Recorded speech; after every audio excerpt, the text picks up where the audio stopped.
Welcome to the graduation ceremony for the Vergennes Union High School class of 2008.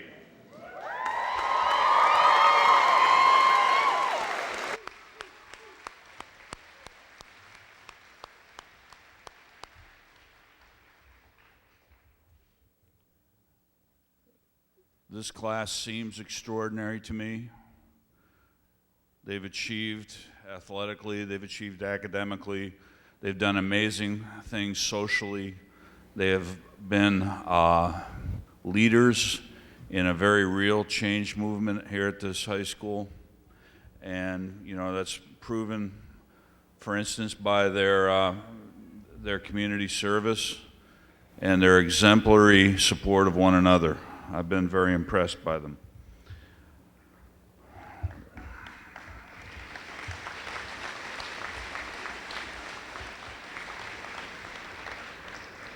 However, let me tell you about the senior prank. No, I actually won't tell you about the real senior prank. I'll tell you about the one that was caught and foiled about halfway through. Some of our baddest hombres, I mean the baddest of the bad, decided that they were going to steal all the mice to every computer in the school. And they got about halfway through the second floor, I think, and they were going to take this huge stuffed lion and they were going to stuff one of the mice into its mouth, and the cord would be coming out like a tail, and there'd be a riddle at the end of it of how to find the missing mice.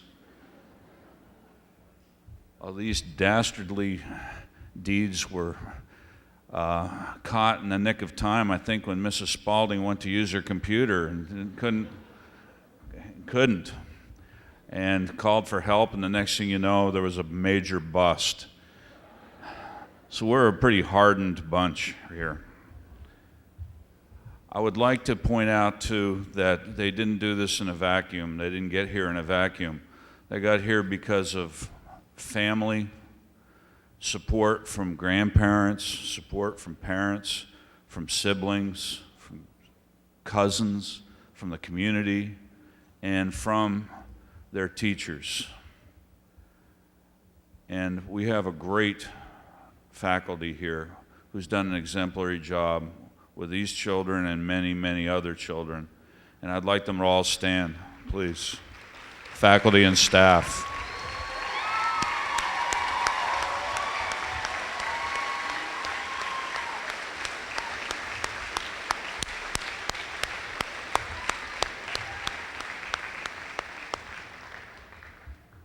I just have a few brief words. I brought a couple props.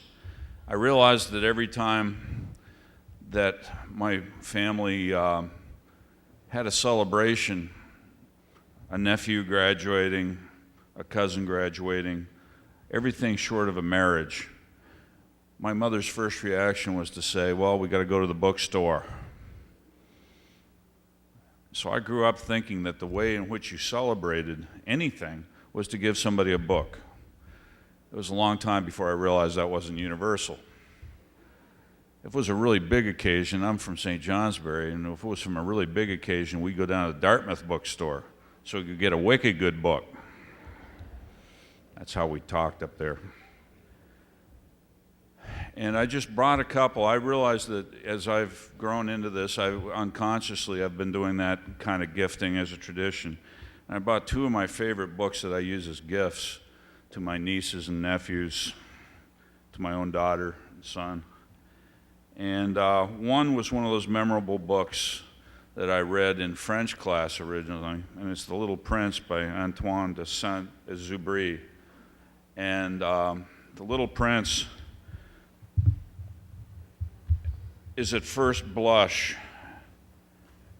a children's book, but once you understand who Antoine de Saint-Exupéry was and realize he was a fighter pilot for the Resistance, even though he was too big to get it to comfortably fly in a P-38 and too old to fly with bad reflexes, He disappeared somewhere over the Mediterranean, never to be seen again. This is not a children's book. And I'll read briefly. Once when I was 6 years old, I saw a magnificent picture in a book called True Stories from Nature about the primeval forest. It was a picture of a boa constrictor in the act of swallowing an animal. Here's a copy of the drawing, and he has a very terrible looking drawing. In the book it said boa constrictors swallow their prey whole without chewing it. After that they are not able to move and they sleep through the 6 months that they need for digestion. I pondered deeply then over the adventures of the jungle, and after some work with a colored pencil I succeeded in making my first drawing, my drawing number 1. It looked like this. It looks like a hat. I showed my masterpiece to the grown-ups and asked them whether the drawing frightened them. But they answered, "Frightened? Why should anybody be frightened of a hat?" My drawing was not a picture of a hat. It was a picture of a boa constrictor digesting an elephant. But since the grown-ups were not able to understand it, I made another drawing. I drew the inside of the boa constrictor so that the grown-ups could see it clearly. They always need to have things explained. My drawing number 2 looked like this. It looks like a hat with an elephant on the side of it. The grown-ups' response this time was to advise me to lay aside my drawings of boa constrictors, whether from the inside or the outside, and devote myself instead to geography, history, arithmetic, and grammar. That is why at the age of 6, I gave up what might have been a magnificent career as a painter. I had been disheartened by the failure of my drawing number 1 and my drawing number 2. Grown-ups never understand anything by themselves, and it is tiresome from children to be always and forever explaining things to them. My charge to the senior class is this. Here's your opportunity. I hope we prepared you well enough that you can step off from this graduation with that sense of childlike wonder, optimism, and tackle anything it is that you want to learn. Most learning is done outside of school. I had a few hints in 12 years of schooling of what I should look at, what I should study, but right now is the time to break the bonds of schooling and start your own self-education. The young people at Walden know what I'm talking about. But all of us need to not worry about that drawing number 1 and drawing number 2 and really embrace what you really want to do the most. Bless you all. You're a great class. And next is Tara Exter in her welcoming address.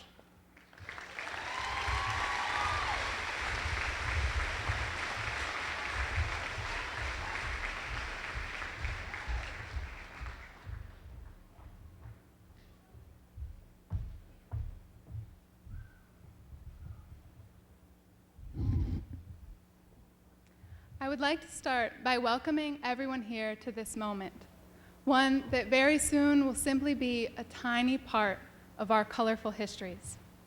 I'm sorry that I'm not facing my class, because I would never have the motivation to stand up here if it wasn't for you. When we were together as 7th and 8th graders, I remember seeing the seniors and just thinking that they were so huge and grown up compared to us little middle schoolers. Now, as young men and women, we're at the turning point in our lives we once thought, along with our parents, was the far and distant future. Thank you all for being here to share this moment with us. I thought of taking this time to ask you to consider your definition of success, a thought we can linger on through the ceremony tonight. Success is a word that is thrown at all of us frequently, no matter what stage we're at in life.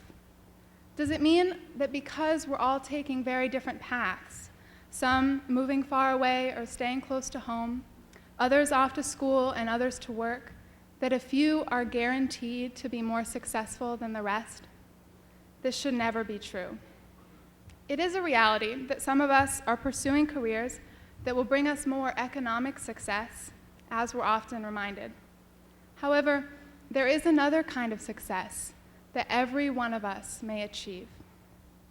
We all have beautiful gifts to give to our family, our community, and our world, regardless of what journey we're beginning after tonight.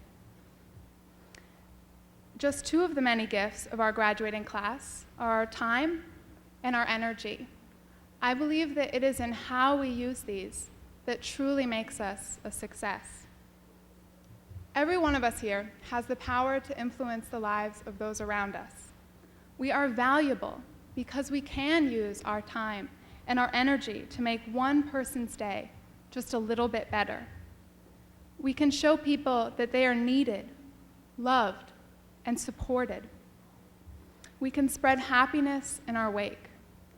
From actions as simple as an honest smile to showing we don't take those close to us for granted, we can create what will always matter, even if material possessions suddenly no longer existed. We can succeed. The Bible book of Psalms contains an interesting simile about young people. It says that youth are like dewdrops. Morning dew can be described as gentle and refreshing, so we can be refreshing to our families and our communities by the choice we make to be there for them. Through this choice, we also make our own lives more refreshing and can begin our new journeys in the best possible way. To conclude the beginning of this night, I would like to thank all the teachers that have inspired me, made it possible for this class to succeed in high school, and who have given us the tools for success for our futures. I'll mention just a few in particular due to the universal nature of the help and dedication that they have offered to students here. Meg Coffey, thank you for your immeasurable creativity as a teacher, for truly believing in the potential of your students, and for helping me get over my poetry block and find that I loved it. Mr. Wyckoff, thank you for always keeping us entertained and for your ability to make me feel like a book that I might have left on the shelf has the power to change my view of the world. Mr. DeBlois, thank you for 6 years of French and for taking the time to get to know your students so you could teach us more effectively in the long run. I'd like to thank Mrs. O'Daniel for 6 years of music, which I don't think I could have made it through high school without. To all the teachers I have had, our class knows you didn't choose your profession for the money. I want to thank you all for successfully making a difference in my life and in the lives of many others here. I hope we begin our diverse journeys today with the confidence that we can all succeed. Congratulations to the class of 2008.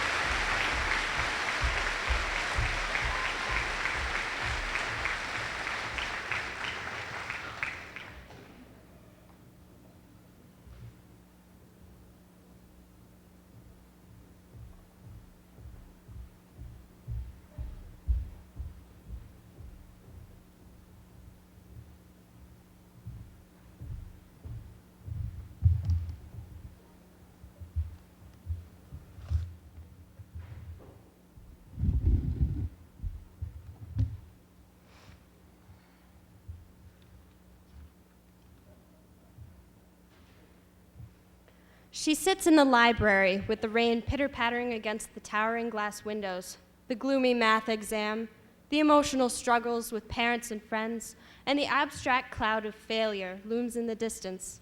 Optimism dead and hope diminished, the freshman pulls out a candy bar of the book-laden bag and exposes her senses to the sweet and magical traits of glucose. Now, a great majority of us have arrived to this moment from witnessing media-generated fantasy. Through visual awe, fairy tale endings have shaped our expectations of life, friendship, a first love, and of course, villainous characteristics. And through this transferal of sugar-sweet endings, an American child accepts the euphemistic qualities of metaphorical sugarcoats to dismiss the hardships of life or so-called medicine. But does just a spoonful of sugar make the medicine go down? Swallow this. The season of sports, art club, donkey ball, prom and winter ball, the musical, pep band and rallies, and even math team. All venues of extracurricular activity, they emanate with school pride, individual accomplishment, and a few of our favorite things. Even as I write this essay, I bring up my glistening and waxen Facebook page and glaze over the images that distract from a daunting assignment, this speech. I am hopeful that thoughts will have appeared in these young minds, considering what subjects constitute importance and personal meaning, because no matter where each of us goes, every graduate will face a wall, an inability to change environment, intellectual defeat, economic difficulty. Life has plenty. This mysterious and abstract wall challenges the most creative, intelligent, and physically able of us all, especially in all of our approaches to jump, run through, or hammer against it. Adolescence demands that we explore this wall, this realization of failure. My approach? Personally, music provides the energy to conquer any subject that evokes fear. It defines a personal abstract mood, calling all attention to one emotion, one feeling, in order to momentarily escape reality. The arts provide a different mode of concentration, focusing the worries and troubles of the world into a smidgen of what they were, easy enough to chew. Relief floods in to move anxiety out, making any goal attainable. Music is my spoonful of sugar. My proposition to our class? To find that place of inner balance, of safety and familiarity. For one to find his own passage, he should approach that wall and set about surveying it, pondering his strengths and weaknesses.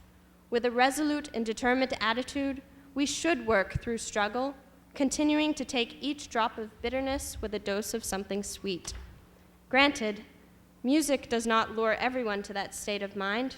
Approaches will vary from one fellow classmate to another, whether strengths exist in the exercise of a pencil, the swinging of a baseball bat, or the pounding of a nail. It would be to these promising individuals an advantage to seek out those semi-sweet morsels of gooey delight, a means of pleasure. Music, the visual arts, sports, academics, or trade. Savor these moments that you enjoy and store them for future barriers. Although swallowing that chunk of candy does not surmount the trouncing effects of life's snags, that piece provides simple comfort to meet the inevitable thorny situations. The invisible wall of hardship looms for any individual, whether she plans to enroll in the Navy, attend college, or settle into the workforce. This is the medicine that life produces to resolve complicated situations. In fact, graduation might epitomize the perfect paradox. Our parents and relatives, whether they realize it or not, face one of the biggest medicines yet, our graduation.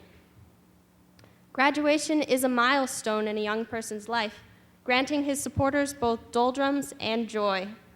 The graduates that sit here beside me have already, I think, swallowed enough medicine in the past 4 years. Parents, friends, and supporters of all present on the stage, gear up for your medicine, a bittersweet event, as commencement for the class of 2008 draws near.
I'd like to introduce our guest speaker, whom the seniors invited enthusiastically. When I mentioned his name this afternoon, it brought down the house. Very rarely do weathermen have that kind of effect on our youth.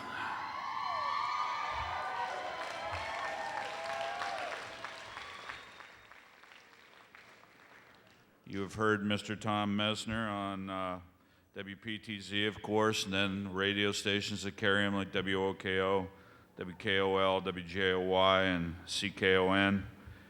He's a success in his field.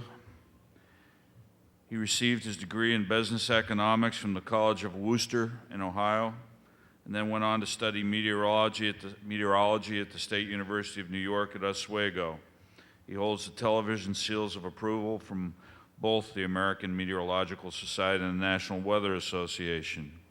I think what sets him apart in our hearts is not only his dedication to civic causes throughout the Champlain Valley, but also the fact that in the cloudiest part of the United States, he has the sunniest approach of any weatherman. And that's why I turned to WPTZ myself. So, without any further ado, Mr. Tom Messner.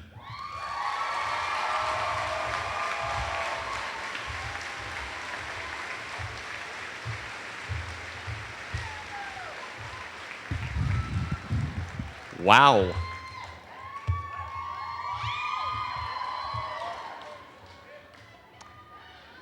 Well, I didn't expect that. Thank you. Administrators and faculty, families, most of all, graduates. Graduate, how does that sound? I think it sounds nice. I got to tell you something. I am so honored to be here. I can't tell you. I have never done anything like this. And from the bottom of my heart, thank you very much. And thank you. I also want to say thank you very much for doing this now because, you know, what with News Channel 5's newscast going high definition soon, I'm thinking within a year or two, that's going to be about do it for me. Hey, you guys at cable, you're not high definition, are you? I don't want to bring down the viewership. Hey, before I get into the heart of this thing, I just have to give a shout out to the Vergennes Union High School Commodore Jazz Ensemble. Holy cow, you guys were awesome last week. Man. Everybody at the Jazz Festival was talking about you guys, and it was fantastic.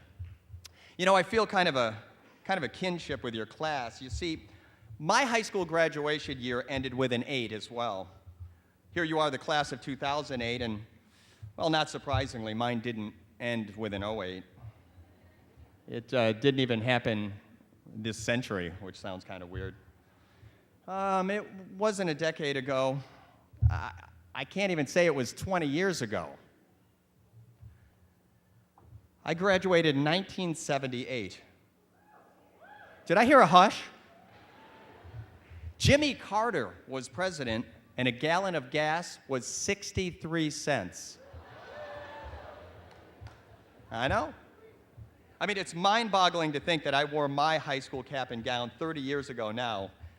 And I'm sure you've heard, but it really does go fast. A lot of stuff has changed in 30 years. These days, you guys are playing PlayStation and Wii. In my day, it was Pong and Pac-Man. How about cell phones? I mean, I went to a phone booth to call my mom and dad for a ride. iPods. Do you know that my music collection weighed 85 pounds? Man, record albums are heavy. And then the stereo systems that play it, you know where I'm going. It's a different world, isn't it? In many respects, it's a different world out there. But you know what? Not in all. And some things really haven't changed at all. In my opinion, the keys to leading a very successful, fulfilling life, they're really the same as they were back in 1978. And what I'd like to do tonight is pass along a few lessons that I have learned since my graduation, attitudes that I've adopted, and advice that I was given. And I'll explain why hard work is still so important, yes, in 2008. After my high school graduation, I left for the College of Worcester in Worcester, Ohio. You heard that. Why there? Well, it all dates back to the fall of 1977 when my dad and I took a drive to look at schools in Pennsylvania and in Ohio. We stopped at the College of Worcester because, quite frankly, we saw a sign for it along Interstate 71. So we said, hey, let's go check that out. And when we arrived, we jumped out of the old station wagon, and we walked into what seemed like a postcard at that place.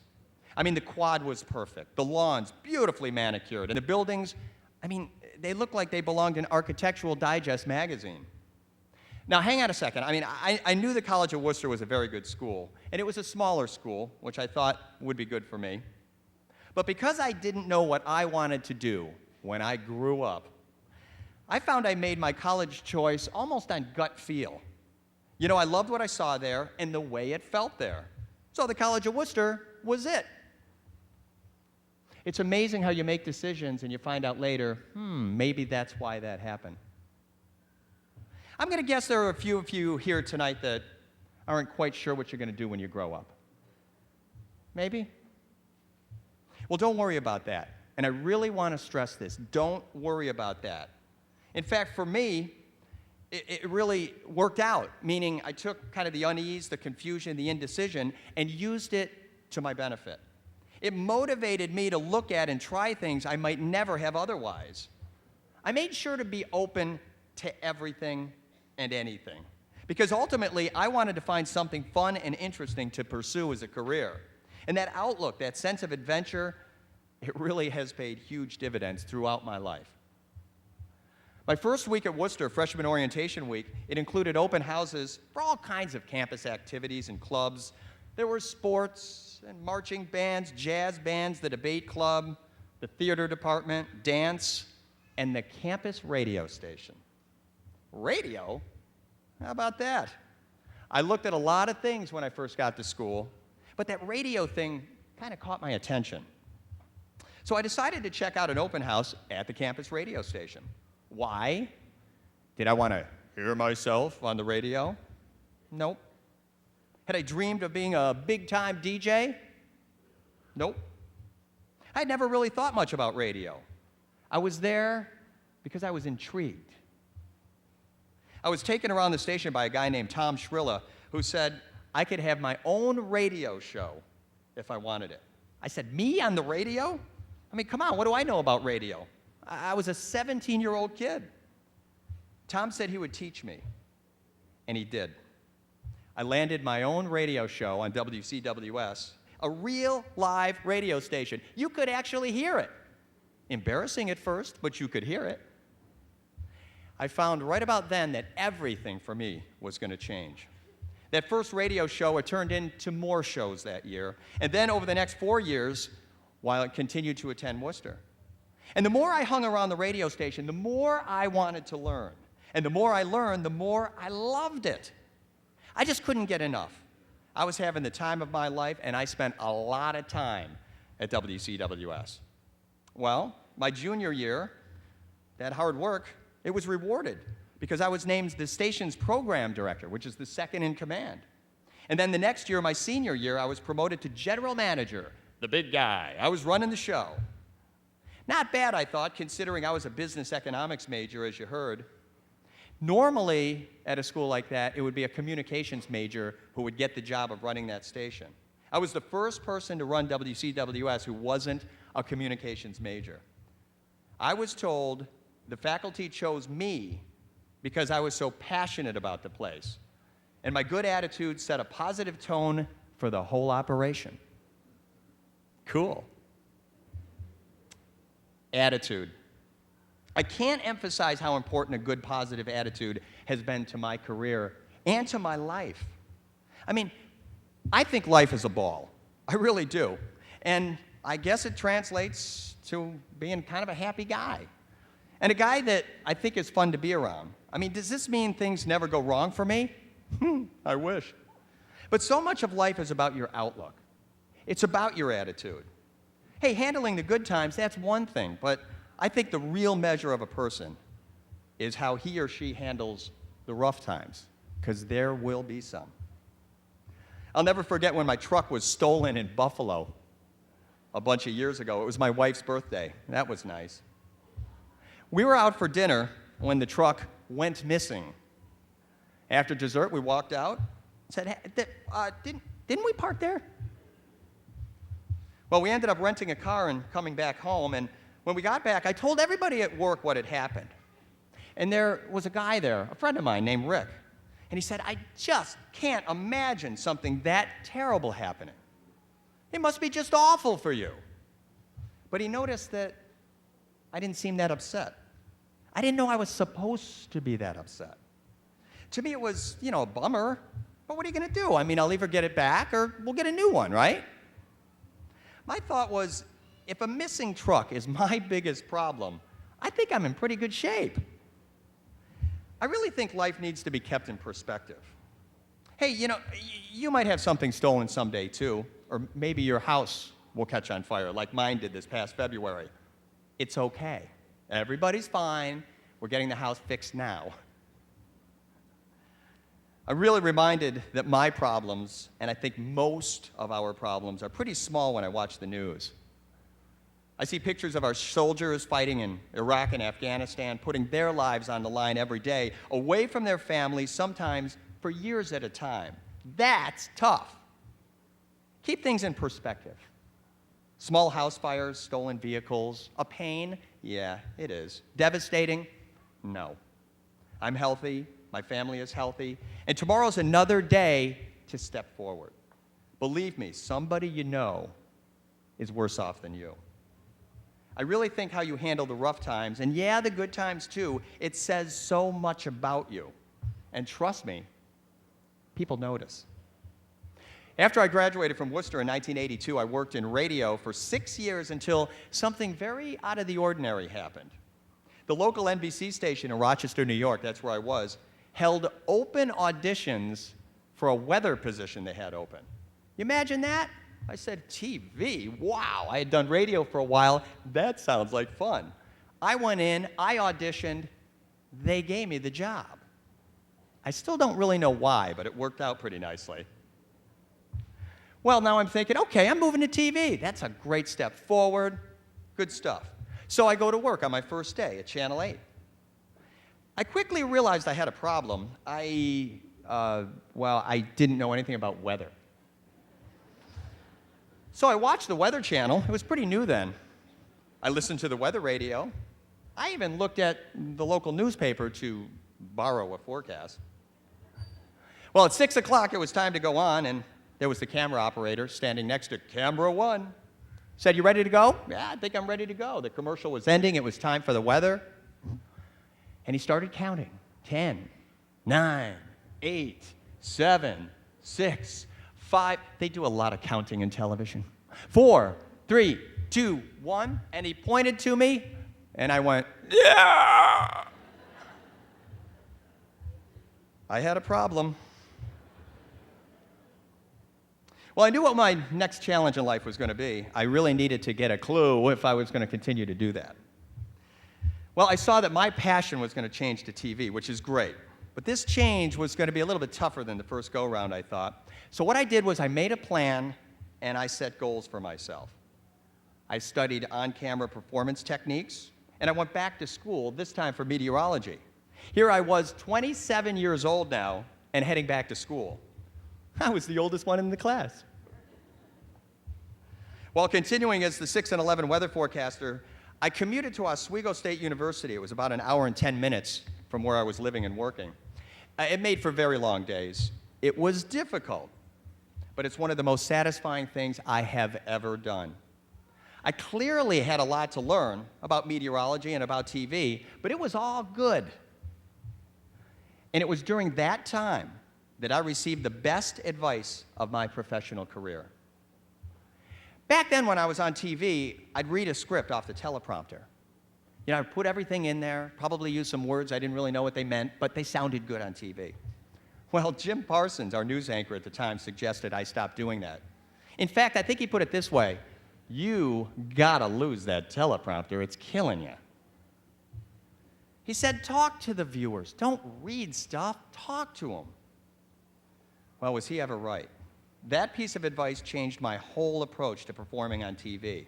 And now, I'd like to think what you see on News Channel 5 is the same guy you see off TV, at least I've been told that a few times. That really wasn't the case before my conversation with Jim, when I was reading rather than talking.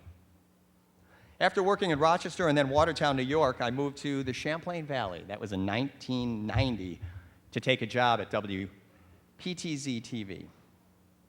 I hit the ground running, learning everything I could about this beautiful area.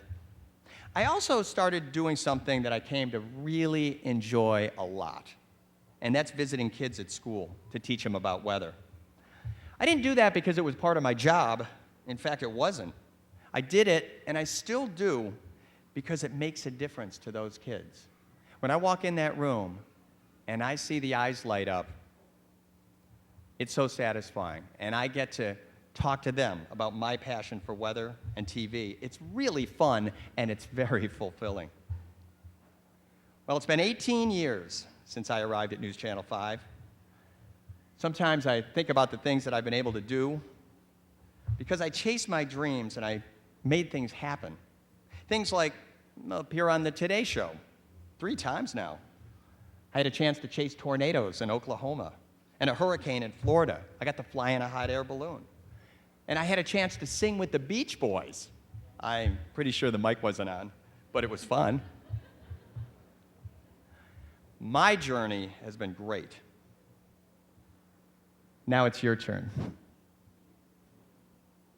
As you head out there to college, trade school, the workforce, wherever you're going, keep in mind some of these keys to success that have really been around for a long time. I think even longer than 1978. Have a good attitude. A positive attitude is infectious. Who isn't drawn to a positive, happy person? And positive things happen to positive people. They really do. My grandmother told me that would happen, and she was right. Hard work. In this day and age, you can really stand out with a good work ethic. Too many people don't have it. Find the passion for work, for family, for life. It's what makes getting out of bed in the morning easy and fun. Passion is what can make every day better than the day before. And don't be afraid to take advice, even from your family. You're going to find out that mom and dad are very smart people. Sometimes that happens at 29, 30.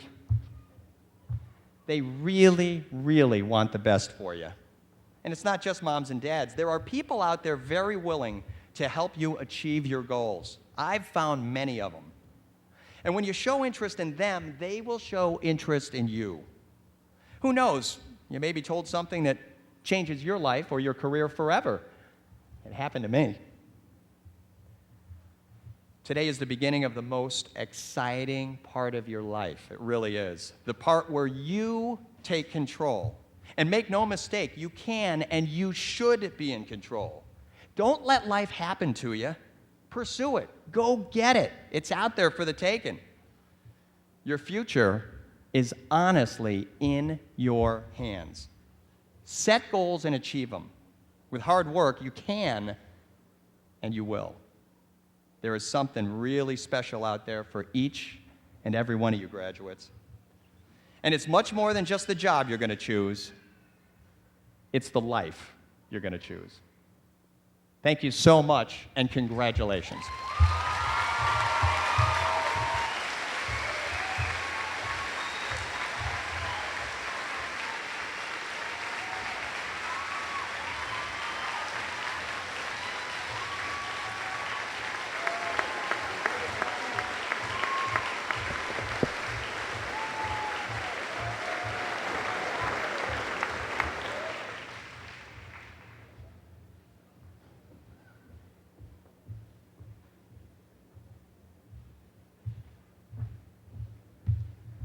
If Mr. Messner could come back to the podium, our class has a gift to express our thanks.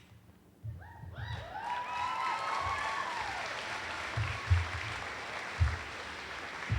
stickers are coming off. Thank you very much.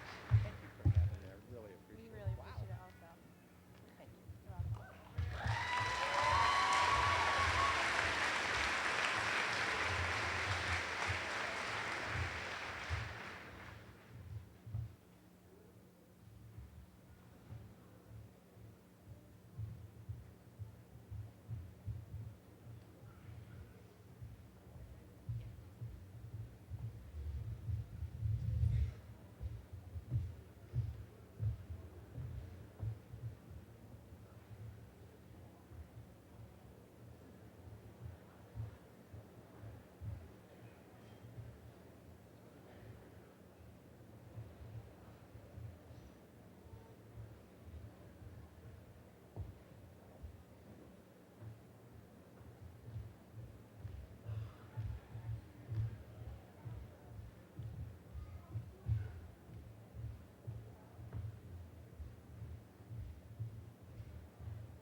Rose Allen.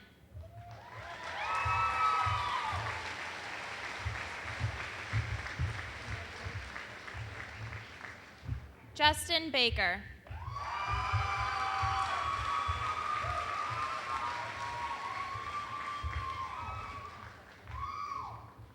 Jameson Bannister.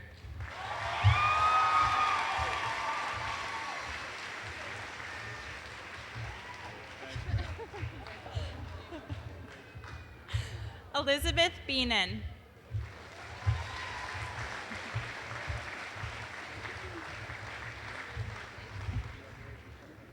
Kyle Bradley Benjamin.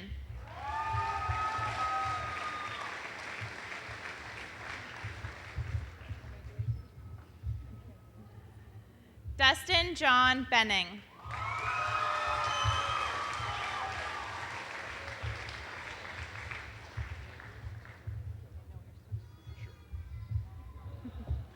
Abby Richardson Benton.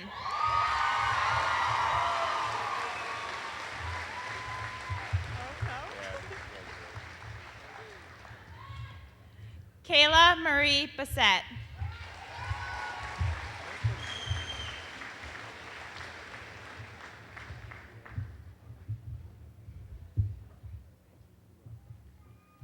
Sarah E. Botala.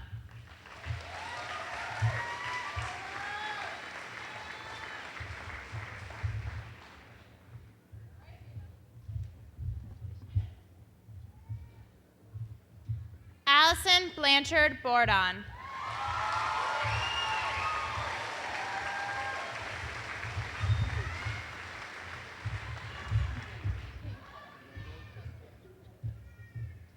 Tyler F. Bowles.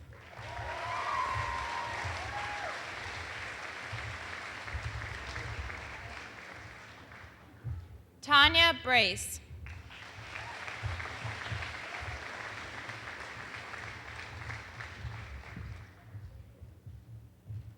Casey Ray Brigham.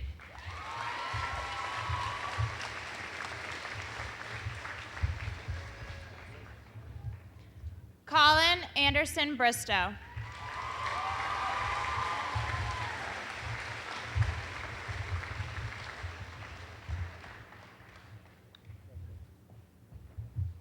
Ricky Idella Brunel.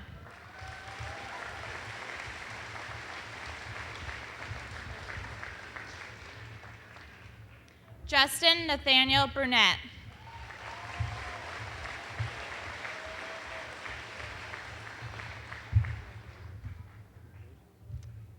Caitlin Marie Burnett.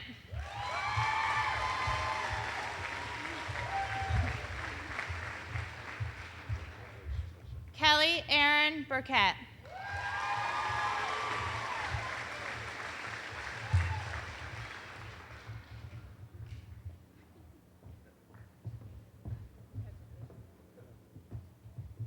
Riva Shane Boussard.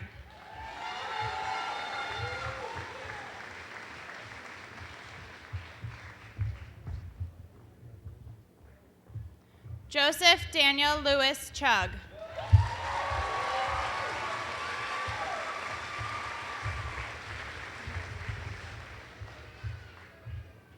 Keenan Michael Clayton Hall.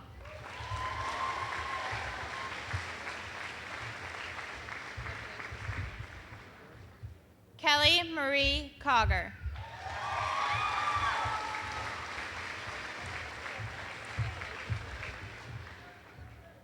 Erin Elizabeth Conway.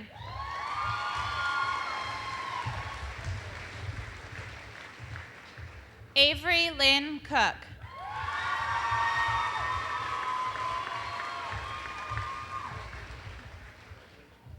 Ashley Heather Cousineau.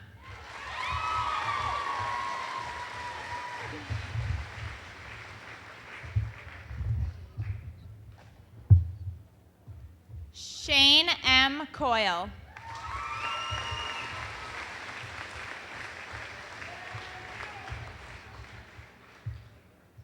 Gwendolyn Elizabeth Delgadillo.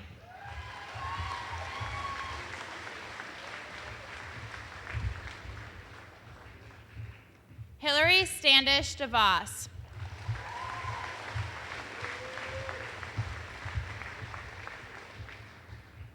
Tara Ann Exter.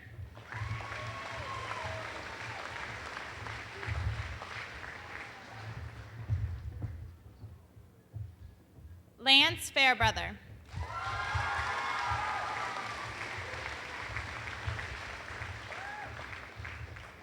Caitlin Virginia Furland.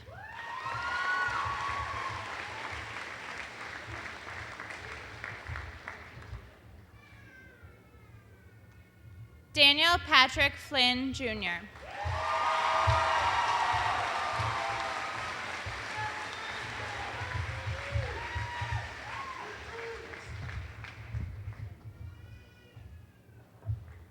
Ryan James Fortune.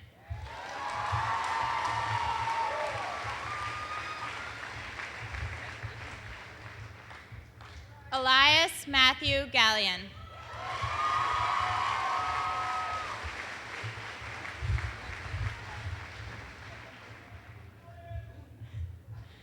Charles M. B. Glassberg.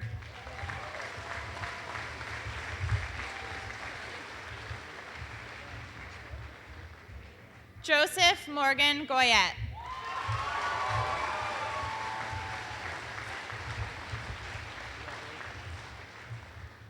Christopher L. Griffin.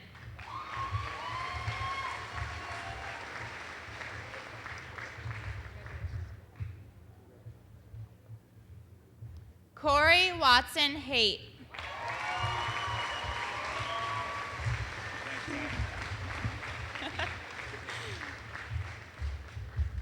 Belinda Nicole June Hall.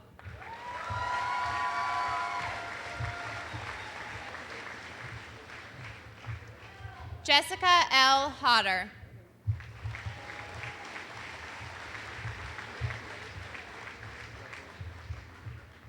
Christopher John Hallwager.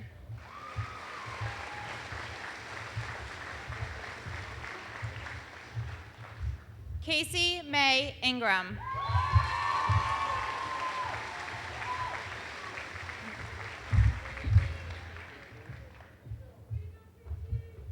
Katie Marie Ingram.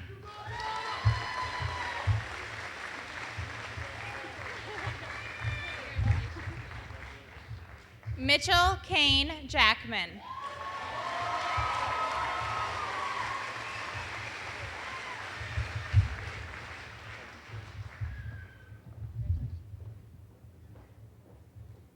Andrew D. Jackson.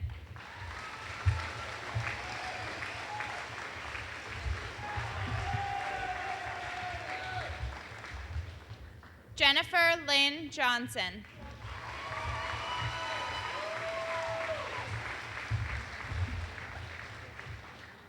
Catherine M. Jordan.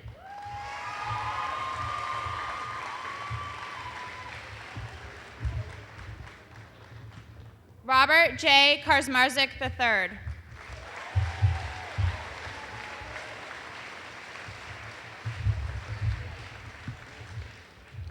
David Raymond Kaufman.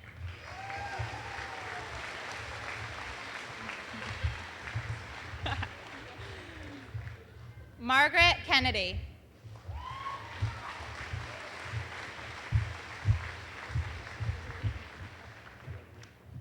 Allison D. Kilbride.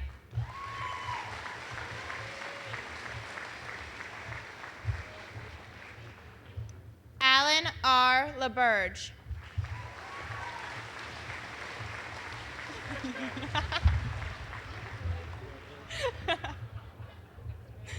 Jesse Kyle LaLumiere.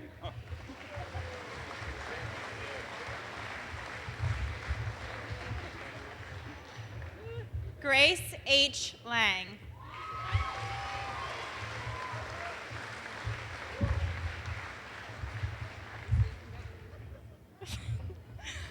Elizabeth Mary Livingstone.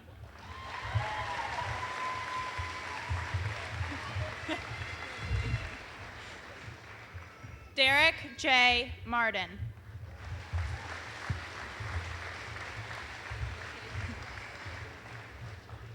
Joseph Brandon Marzakowski.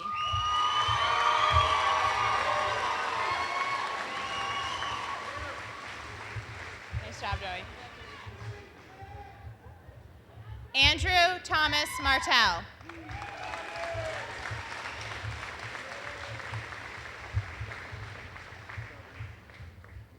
Rye Thomas Matthews.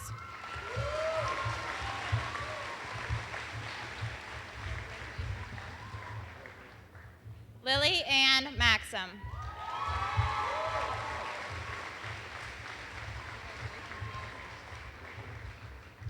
Melissa Brittany Mertens.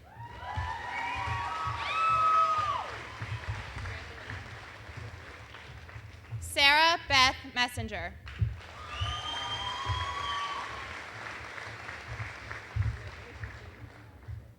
Samantha Julia Marie Miller.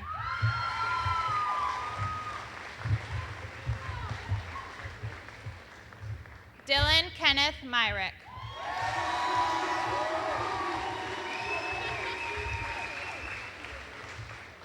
Cody Paul Neri.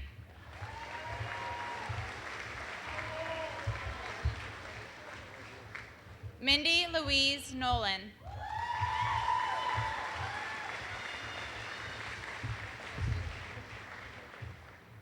Cody Simon North.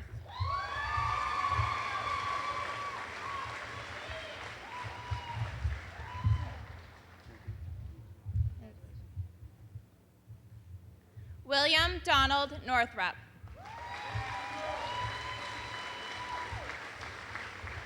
You want a hug or? Congratulations.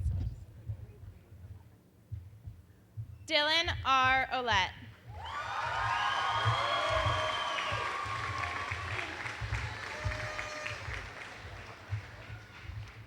Jasmine Elizabeth Parks.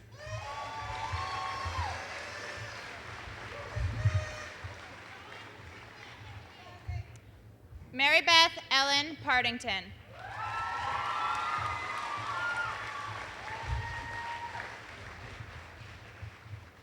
Melissa May Partington.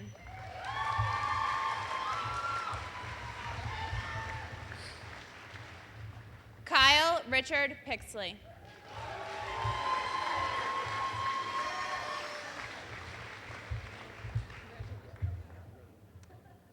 Abby Planky.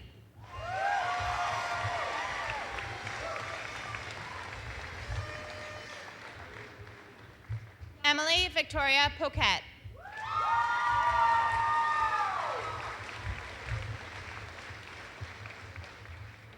Allison Danielle Predum.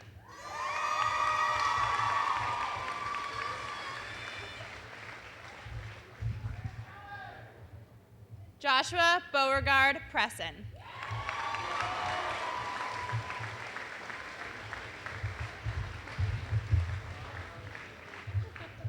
Tanner Price.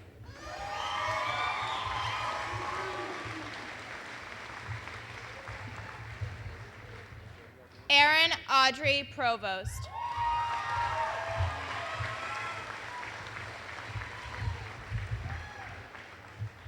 Danielle Ashley Raymond.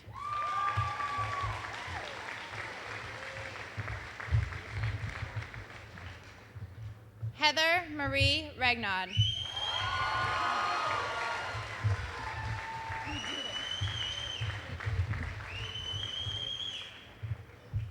Jordan Lee Roberts.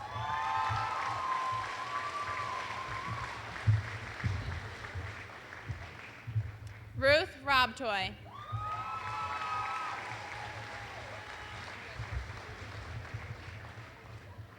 Amanda Jo Rorda.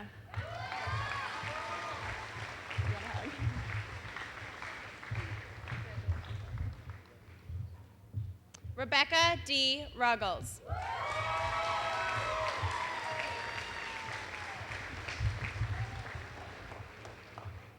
Christopher J. Sanford.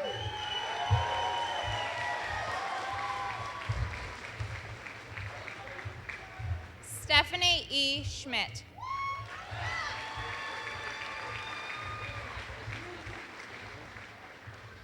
Jacqueline Renee Schoonmaker.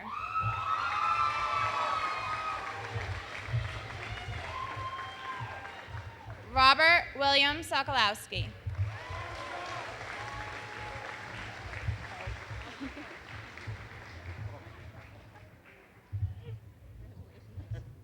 Maria Raquel Stapleford.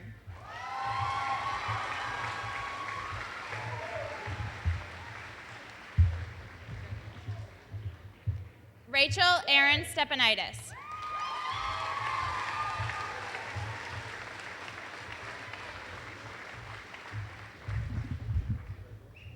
Brittany Helen Straley.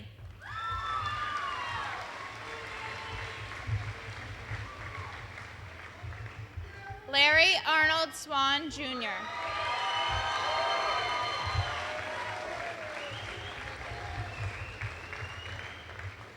Thomas Judson Sweenor.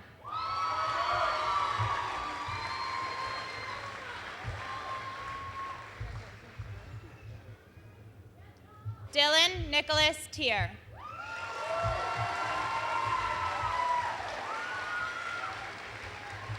Nice job, Dylan. Olivia Anna Tier.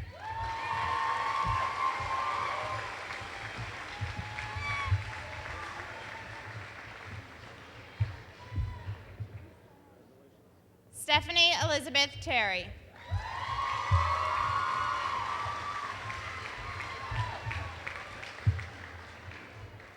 Derek Michael Thomas.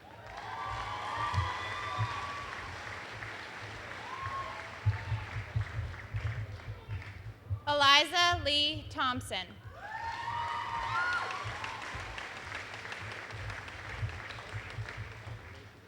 Caitlin Elizabeth Torrey.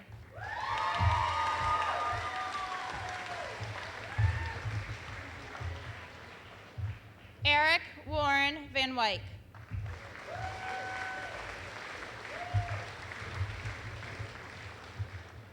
Kimberly Marie Vincent.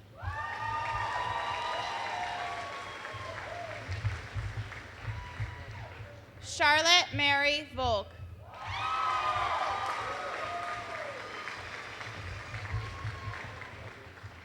Peter Delsky Watkins.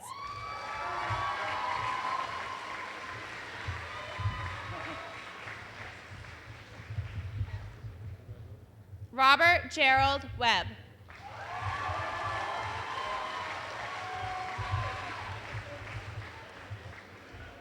Melanie Ann Wilbur.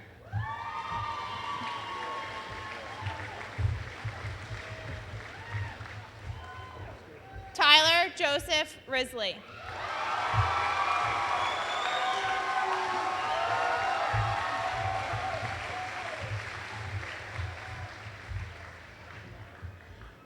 And finally, and thank you for a tremendous job all during the graduation process, Caitlin Elise Everts.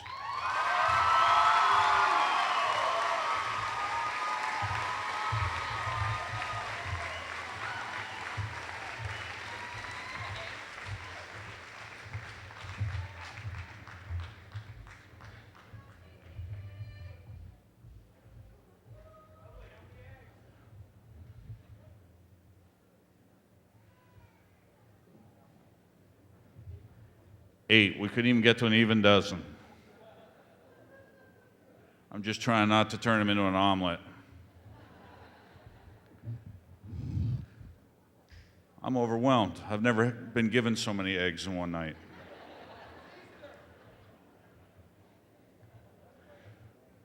But the yoke's on me.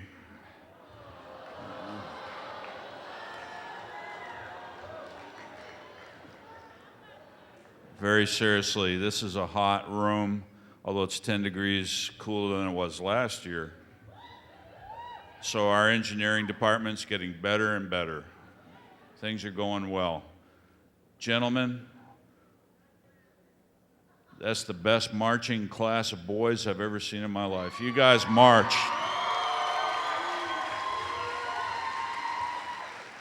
And women, you guys are the classiest bunch of women I've been around in a long time. Very nice. Nicely done. Ladies and gentlemen, I give you the Vergennes Union High School class of 2008.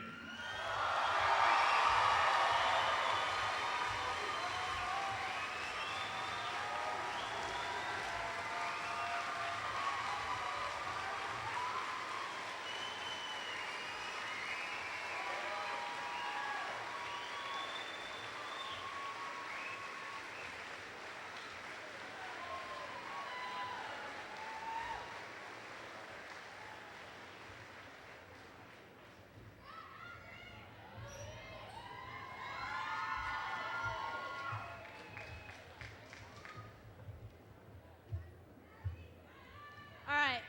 So I first want to say props to the guys for the egg prank. That was top notch. To the class of 2008, family, friends, coaches, and mentors. I'll keep this short. Class of 2009, it is now your turn to step up to the plate and succeed in your final year of high school. Now, I'm sure you're all extremely excited for this next year. We have some big shoes to fill. Take a moment to look up here at the class of 2008. From music, academics, athletics, and everything in between, it will be hard to rewrite what our class has accomplished in our past 4 years. My challenge to you is to at least attempt to be as successful as we are.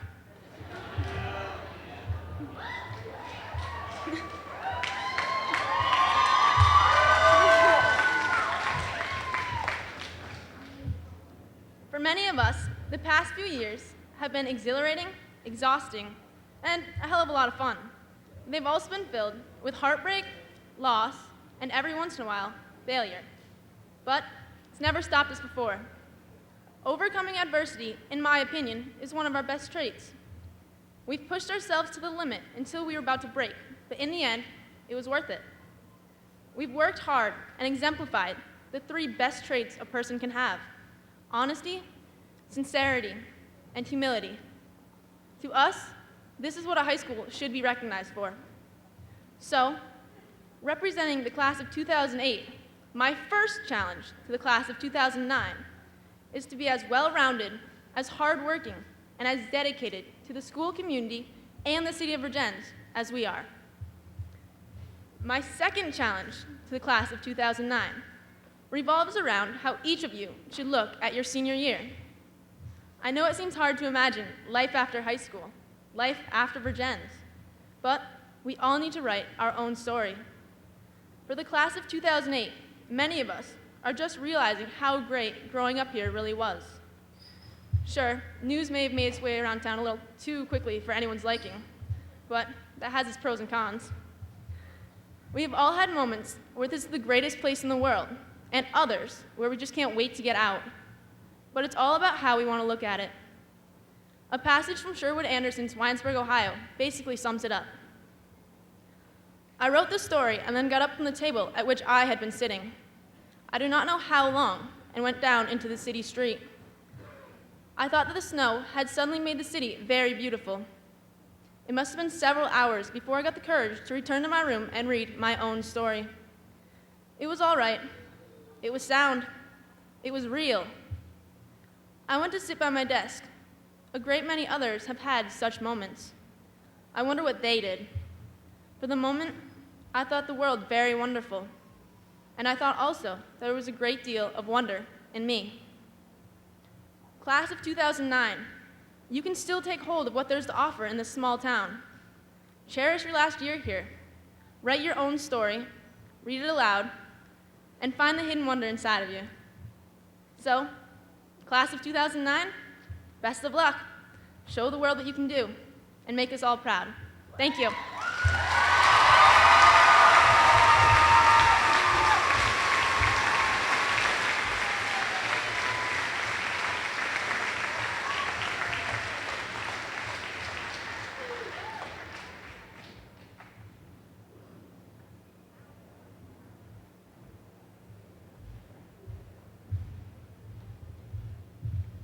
This class is so great, I get to present them twice. Ladies and gentlemen, the class of 2008.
Thank you.